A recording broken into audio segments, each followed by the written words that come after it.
تھا، ایک سے شعبہ تیر تھا، یہ بھاگتے ہوئے گھوڑوں کو مارنے کے لیے استعمال ہوتا تھا۔ کہتا ہے میں نے لوہے کی کمان لی، 3 شعبہ تیر لیا، جب میں نے زور لگایا نا، اب میرے ذہن میں بات آئی بچے کو تیر ماروں گا، زمانہ گالیاں دے گا، اتنا بڑا تیر انداز تھا، چھوٹے سے بچے کو تیر مار دیا۔ میں نے اپنا نشانہ زہرا کے بیٹے شبیر کی طرف کر لیا۔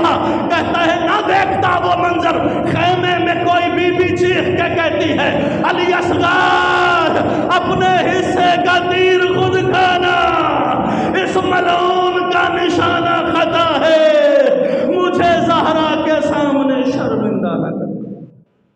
اللہ اللہ